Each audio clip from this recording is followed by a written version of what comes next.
Okay. So a lot of things got really blasted here because we never see fights and stuff in their entirety. And Bravo shook me to my core, and they showed pretty much everything. And I don't know.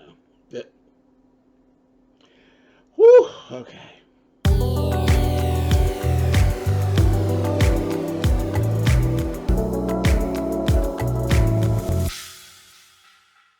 Hey y'all, thanks so much for clicking on the video. This is my review for Real Housewives of Potomac. This is season 5, episode 9. Baby, they shook it up and they showed everything. They showed everything. You got to see it all. It was what it was. I'm going to say this.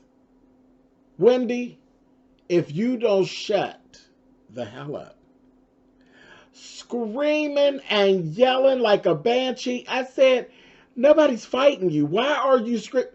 All that screaming and yelling you were here, that was Wendy. Why are you screaming and yelling like that? Screaming and yelling. I said, and I know good and well you used to fights because that baby of yours fight all the time. So you used to fights. So I don't know why. I mean, just screaming and yelling. She gave me a headache. But baby, that doggone Monique, you started with the smacking her hair and all that. You ain't no business putting your hands on her. You know, again, y'all, these are the rules you all set up. I didn't set these up. Street rules are street rules. Fights are fights. But y'all don't fight. Remember? Y'all prestigious, pulled up black women. You're smacking her hair. You know good and well somebody smack your hair. That's a fight. You're just dealing with the wrong person. You're just dealing with the wrong person. I bet you wouldn't have smacked Robin's hair.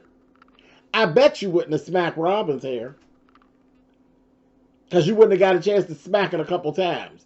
You might have smacked it one time and then it would have been all ass and elbows. It'd have been a whole fight. But you smacking her hair, carrying on, and then you yanked her and balled that wig all up on her head. I mean, she tore Candiace up. I mean, ain't no ifs, ain't no ands, ain't no buts. Candiace, shut your mouth. You not a fighter. We kind of figured you're not a fighter, but you don't even understand the rules of engagement. She whooped your ass.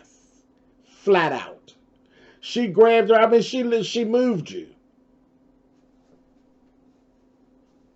Get over here. Waka, waka, waka. Bammed you and banged you all in your forehead and all the time. It classifies as a ass whipping. She whooped your ass. Like, I ain't going there. But anyway. And again, I still say it. I've been saying this all season long. Monique, out of order. Out of order. Nothing that's going on with you all even required that type of rage for Candiace. That is misplaced anger. You all seen it. We all watched it. It is misplaced anger. She gave the ass whooping to Candiace that she really wants to give to Chris. She wants to give Chris that ass whooping. That ass whooping wasn't for Candiace. It really wasn't. She wants to whoop Chris's ass, and she can't do it. So she whooped up on Candiace's ass.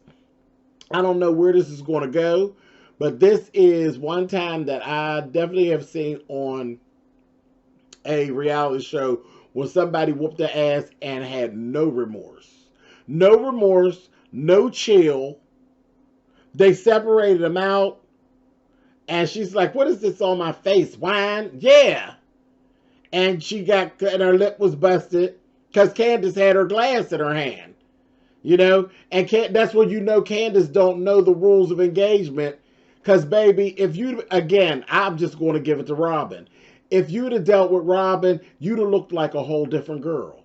You would have. You'd have looked like a complete... I'm going to even say if you'd have got the fight with Giselle, you'd have looked like a different girl. You would have went, You wouldn't have been still running around trying. They would have been calling the paramedics. Candiace don't know nothing about no fighting at all. Candiace was all the way out of her league. When she grabbed her and her head went down, Candiace was done. Candiace didn't even know what would come next. Your ass. That's what comes next. Ass and elbows. That's what comes next. She tore your ass up. Tore you up. But Robin and Giselle literally were totally against Monique. Totally flipped on her. Totally went into the we're getting her job. That's how I felt. When I was watching it, it was like they literally went directly into get her out. Get her out of here. Snatch her peach or whatever it is that they have in Potomac. Snatch her, whatever you get in Potomac, her piece of pizza, get her piece of pizza and get her on out of here. That's the mode that they went into. I was like, wow. Karen was literally trying to shut her up to keep her from incriminating herself. She was trying to shut her up. Her husband was trying to shut her up because she had a hot mic. She in the car and stuff. Chris is trying to shut her up because no remorse. No remorse. She did what she did and she was standing in it. And this was not the time. This was not the time. We talk about your job now. And not just your job, about them coming after your money. See, that's what happens when you're an adult and you go to fighting. It becomes a war of, I'm going to take what you have. When you start banging on people when you're grown. See, that's why it's a natural progression. You could have been the baddest bitch in the street. But once you get to a certain age, you learn that fighting is no longer about who can win the fight. It's who's going to win the war. And the war ain't hand-to-hand combat at all. It's one of two things. Who's going to survive financially or who's going to live. Those are the only types of fights that there are when you become an adult. And I'm going to say when you hit like 25. Once you hit 25, baby, it ain't about who won. It's about who survived. So that's what it is. And then you have people like Monique who ain't grew up. They ain't grew up. They still got whatever they got going on. And I blacked out. There's plenty of people who blacked out who got bodies, who are serving time, who have served time, or who blacked out and ended up taking a dirt nap. Fighting takes on a whole quit playing. Quit playing with people. Stop playing. And Candiace, you was playing because you really thought you was still dealing with somebody at a pageant. And you not. That ain't no girl from no pageant. Monique is a girl from the neighborhood corner bar with a beer with no straw or no glass. That's who you was dealing with. And here you thought you was dealing with Ashley. Not at all. Not at all. And she pulled it with you because it could get over with you. She wouldn't have pulled it with Robin all quick like that. She definitely would never pull that with Charisse. She would never pull that with Shasha at all. She picked you and she took it out on you. But I believe the ass whooping was real. Some of that ass whooping was probably for Charisse too. But she mad at Chris. There's stuff going on in their marriage. She ain't happy. I'm watching this. And I know I've been tearing her up since we came on here, but this is what I see. This is what I've been seeing since we came on here. I think Monique is miserable. I think she's miserable. I don't think she want all them goddamn kids. I think she thought she wanted that life and now she's stuck in it and she's just angry. But you need to go get some help. Don't whoop on Candiace's ass because that's going to end up costing y'all money. When she said, I don't care, football players got to worry about their image. I don't care about no image. No, let me bring you into something, sweetie. Football players have to worry about their image, and their wives have to worry about the image too. See, the wives have a certain code of ethics that they must follow as well, or it will mess up the bag. You are under the same microscope that he's under. And he knows it. That's why he was looking at you like that. Because if that's how you act and you got it on TV, that could stop him from grabbing a bag somewhere. And nobody want to be bothered with you all. So you just out of order. You totally out of order. And definitely, I mean, this, you on the wrong show. But I'm well, I got to see what's going to happen here. Are you going to be on the show? Are you going to be on the show? Because the two light-eyed girls, baby, they gunning for you. They're gunning for you. They want you out. And you better believe that. You wrote the check. They're going to see if they can cash it. Anyway, that whole thing when they took her out and the producers over there, she said, let me go. You still trying to get back out there to fight? This girl ain't even on the, she's, called you a couple bitches or whatever. But that wasn't that, but really for the camera, it was no thing. You trying to get back out there and fight, hood rat style, Then you ran all the way around the building. You totally put yourself out there as the aggressor and the camera's rolling. Then you went into this whole thing of somebody, she threw a glass. Nobody threw no glass at you, baby. Nobody threw a glass at you. You were the aggressor. She taunted me. You're not a little kid, Monique. You're a grown-ass woman with children and a husband. There's no such thing as she taunted. That doesn't hold up in court. Taunted me and then made me hit her. That don't stand up in court, baby. Guess what they're going to tell you? They're going to pull a Judge Judith Shineland on you, honey. Baloney! Y'all go to court, you're going to lose. In every court y'all go to, you're going to lose. She provoked me. She told me to drag her. So you start hitting her. Ooh, yeah, that's what adults do. Where do adults do that? Some do, but they all know there's consequences that you pay. And you got money, so you would have to pay. If you didn't have money, you go to jail. That's, it's real simple. Real simple. Those are the rules. That's how it works. Chris, you better tell her. Anyway, moving on. You up there, I'm going to kill her. Y'all better keep her away from me. I'm going to kill her. Blamed her for the whole thing. I said.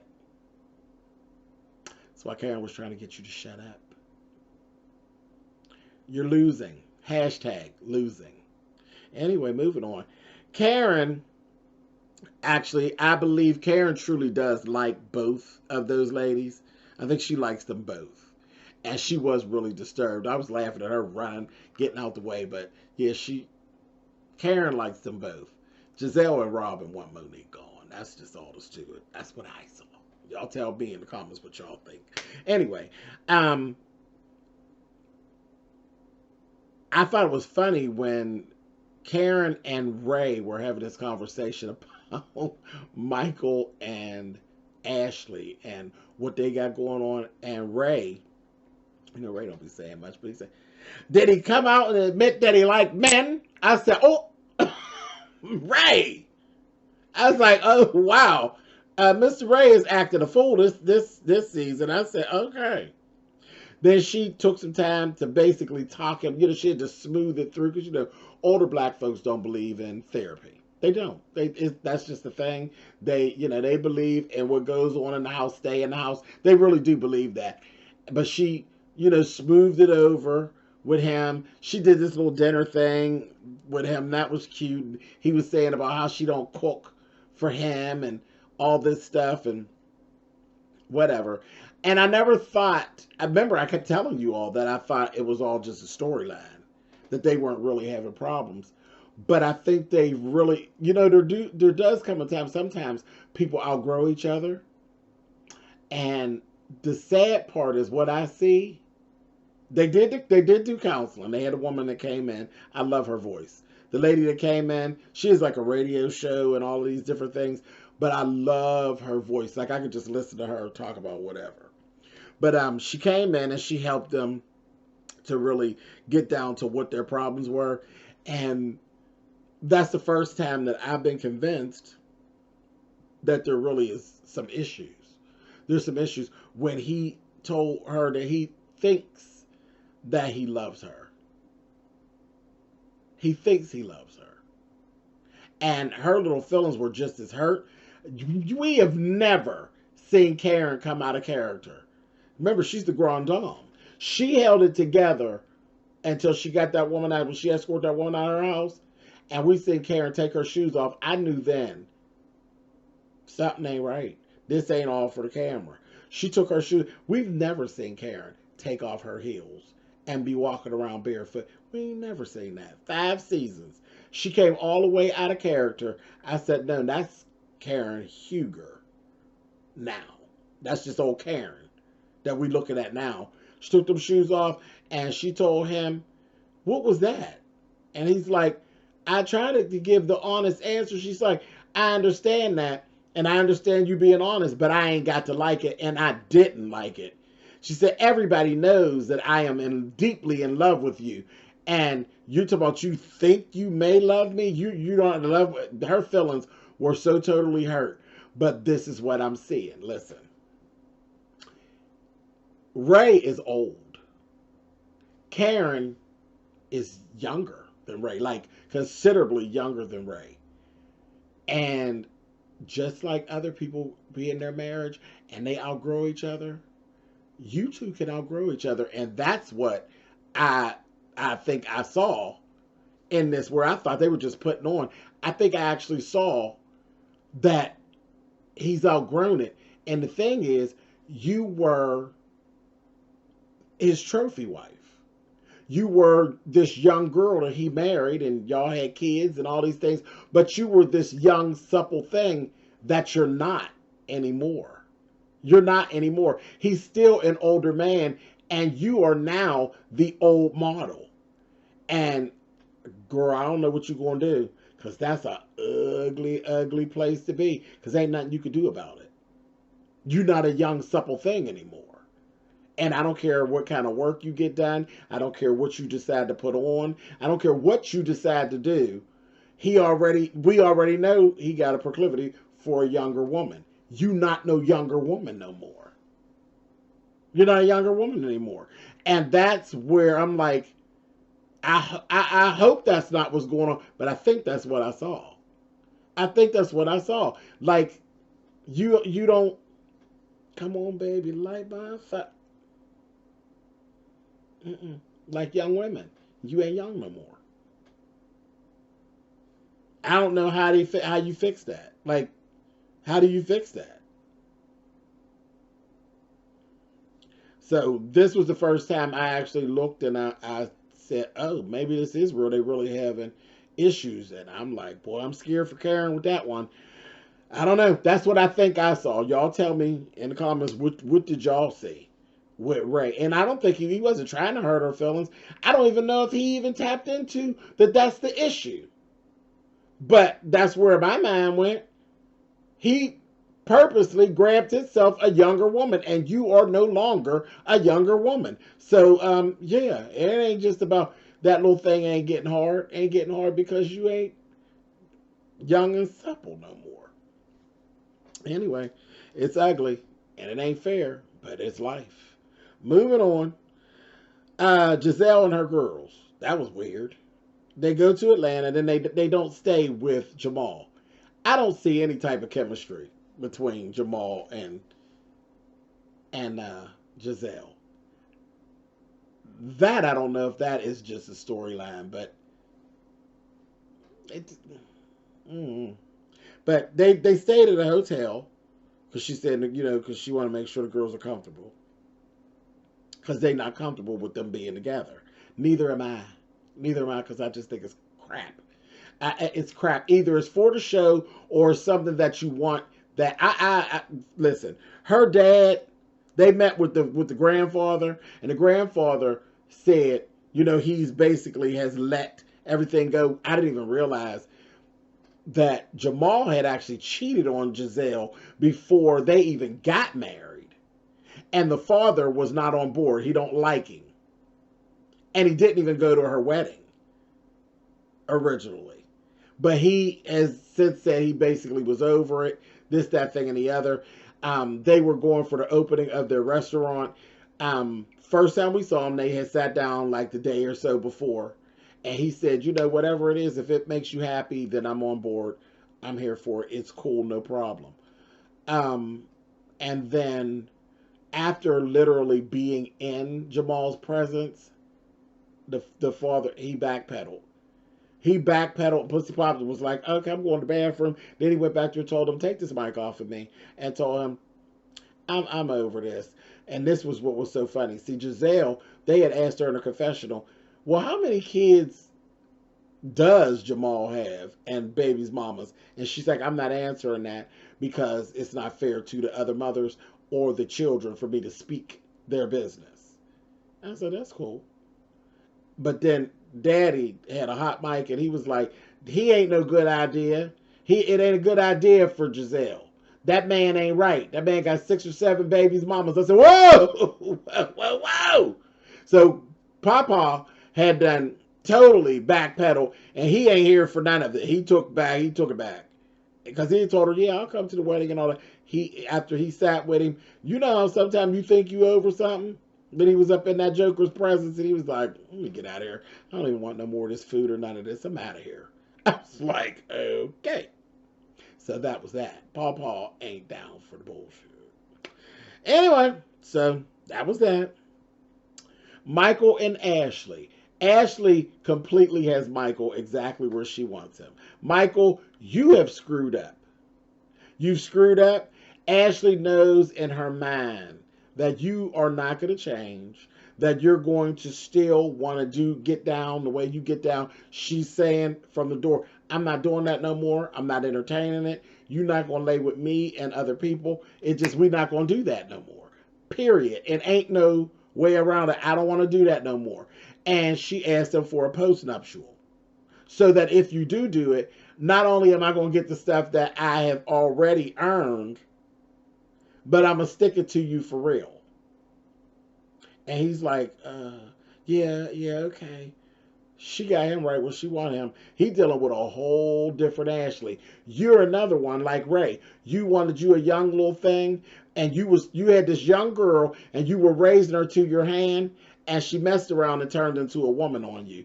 And it wasn't in your timing. It was in her own timing. Ashley has literally grown into a woman, just about. And you are screwed, my friend. So, this is going to be fun to watch. Because Michael ain't going to get right. Michael nasty.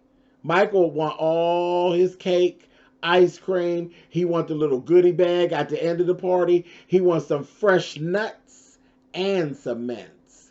Catch it. Anyway, moving on. So all of that then went on. I said, wow.